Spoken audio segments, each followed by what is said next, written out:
Découvrons ensemble le milieu associatif de notre Grand Sud avec les animateurs de Fréquence Évasion. Attention, restez en notre compagnie, c'est dans quelques instants sur Fréquence Évasion. La planète, les animaux et les hommes craignent pour leur santé et leur avenir. Dans quelques instants, nous allons ouvrir un nouveau dossier protection de l'environnement. Loisirs, culture, environnement, économie. Sur Fréquence Évasion, l'info dans le Sud est sans limite. Fréquence Évasion, la culture du Grand Sud. En compagnie de Michel sur Fréquence Évasion, nous allons découvrir le musée des Vallées Sévenol.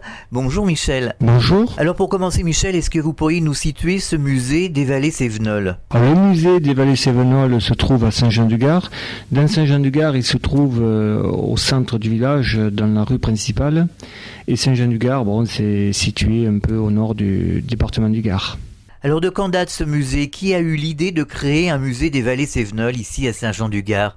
Alors, le musée a été fondé par Daniel Travier, qui à l'âge de 14-15 ans a commencé à rassembler certains objets traditionnels, a commencé à questionner auprès des personnes âgées sur un peu la mémoire et les traditions cévenoles. Et puis donc tout jeune, il a commencé à monter des petites expositions qui ont grandi et qui ont grossi. Et puis au fil des ans, à partir du moment où il a commencé à devenir un peu plus grand, ce fonds est devenu très important. Et puis des expositions ont été régulièrement montées l'été, et puis au fur et à mesure, l'amassage d'objets est devenu tellement important qu'il a fallu trouver un lieu beaucoup plus grand. Et dans les années 80, le musée des Vallées Sévenol a été transféré et devenu permanent ici au 95 Grand Rue. Alors les Vallées Sévenol c'est au pluriel, les Cévennes c'est au pluriel, pourquoi ? Alors c'est vrai que c'est un peu l'éternel problème. On parle des Cévennes, on parle de la Cévenne, on parle des pays Cévenols, des vallées. C'est vrai que pour la plupart c'est assez confus. C'est vrai que jusqu'à maintenant c'était confus, ça c'est clair, parce que entre les historiens, les géographes, c'était assez ambigu. Maintenant, c'est en train de se clarifier. Je pense que pour la plupart des historiens, des géographes, la définition des Cévennes au pluriel, c'est cette espèce de croissant qui comprend à ce moment-là l'ensemble des Cévennes au sens large, c'est-à-dire les parties du Mont Lozère, tous les Cosses, les Gouales évidemment, les Vallées Sévenols et le Piémont. Ça en fait c'est une région qui part des Vances jusqu'au Vigan. Alors, on parle aussi de la Cévenne au singulier. Et c'est un peu Stevenson, quand il est arrivé au sommet du Mont Lozère, c'est un peu lui qui a commencé à définir cet espace plus restreint. Il a dit, jusqu'à maintenant j'étais dans les Cévennes, mais là c'est la Cévenne des Cévennes. En fait, on peut appeler la Cévenne au singulier le territoire où il y a les 4 vecteurs identitaires très forts, qui sont le châtaignier, la sériciculture, le protestantisme et l'aménagement de la montagne par l'homme, c'est-à-dire la construction du pays avec les terrasses.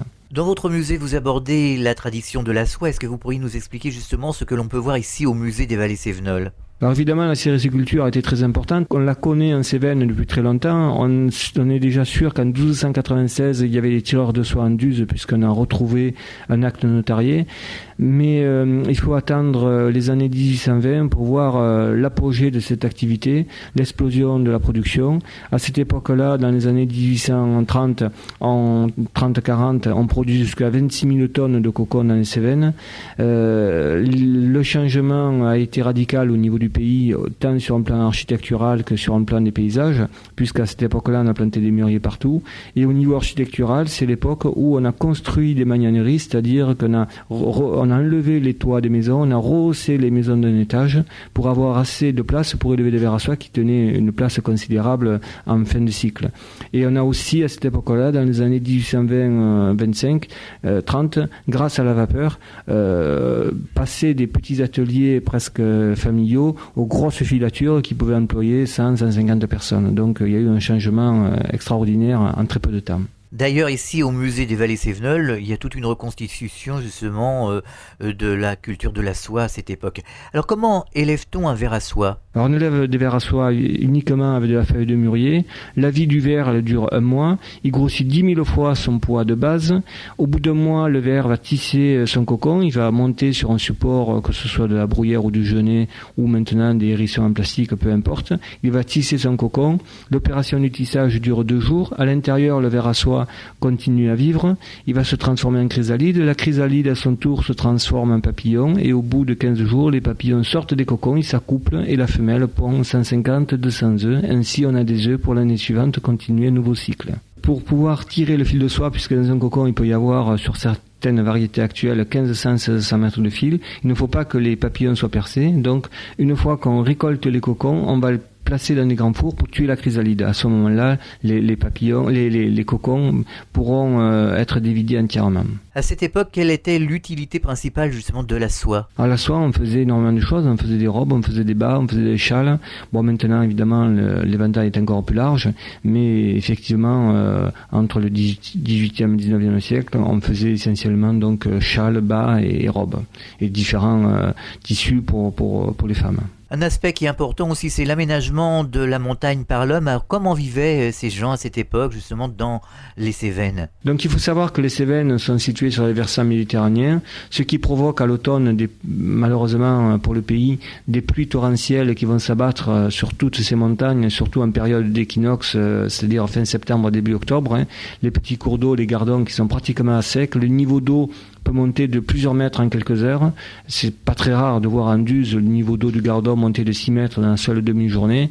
Donc il est évident que de tels volumes d'eau va causer des dégâts considérables, notamment arracher la terre le long des pentes des montagnes. C'est pour ça que depuis très longtemps, depuis le Moyen-Âge et même bien avant, on a construit sur l'ensemble du territoire cévenol, des montagnes cévenoles, des petits murets de pierres sèches pour retenir la terre.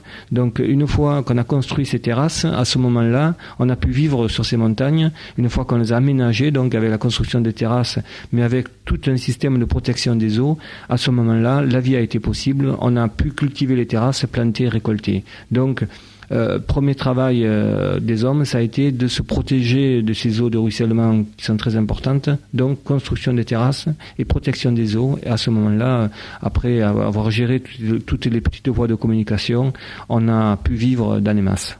Quelque chose qui est très très bien reconstitué ici au musée des Vallées Cévenols, ici à Saint-Jean-du-Gard, c'est la vie dans les masses. Alors, est-ce que vous pourriez nous expliquer? J'ai vu des reconstitutions ici dans une des pièces où on peut voir une cuisine, une chambre. Quelle était la vie justement à cette époque à l'intérieur des masses? Voilà, donc dans le musée, c'est vrai qu'on évoque les 4 thèmes fondamentaux qu'on vient de citer, mais on évoque aussi tous les éléments de la vie quotidienne, et évidemment, ça passe aussi par l'habitat cévenol.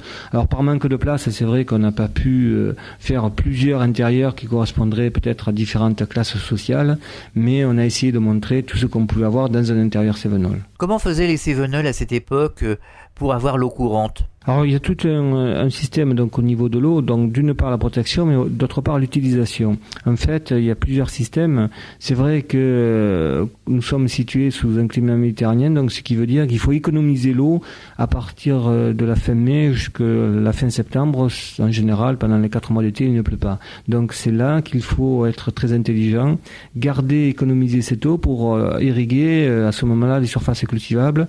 Et c'est vrai que c'est à ce moment-là qui justement les plantes demandent plus d'eau. Donc on a un tas de systèmes, on garde l'eau dans des grands bassins, on essaye d'irriguer au mieux, d'économiser par toutes sortes de moyens. Bon, on a plusieurs systèmes, donc soit c'est l'eau qui est déviée dans les petits ruisseaux qui est collectée dans les grands bassins, soit on a creusé des espèces de puits horizontaux dans la montagne, on appelle ça des mines d'eau, comme des mines, mais en fait on va rechercher l'eau. Là pareil, on peut, si le débit est assez important, faire un mur à l'entrée et garder cette eau au frais. À ce moment-là, on la retire avec parcimonie pour essayer donc de garder la masse d'eau la plus importante le plus longtemps possible. Que cultivait-on en Cévennes? On cultivait un peu de tout. On cultivait de la vigne, différents légumes. C'était très très complet. À part comme on disait les céréales qui ne poussent pas, mais on essayait d'avoir le maximum de choses puisqu'évidemment on vivait pratiquement en autarcie. Alors vous avez créé une sorte de sensibilisation autour de la vie des Cévennes avec une vidéo que l'on peut découvrir ici au musée. Voilà. Alors c'est vrai que ce côté un peu multimédia, on essaie de le développer. Bon, par manque de place, on peut pas malheureusement tout faire, mais on essaye de faire des bornes interactives. Et ça, à l'avenir, ça va prendre de plus en plus d'importance. Le musée des Vallées Cévenols ici à Saint-Jean-du-Gard, un endroit à ne pas manquer. Si vous voulez connaître la vie des Cévennes, des Cévenols à cette époque, eh bien je vous conseille de vous y rendre. À bientôt, merci d'être passé au micro de Fréquence Évasion, au revoir. Merci, au revoir. Vous êtes sur Fréquence Évasion, merci de nous écouter, à très bientôt pour un autre rendez-vous en Cévennes. Fréquence Évasion.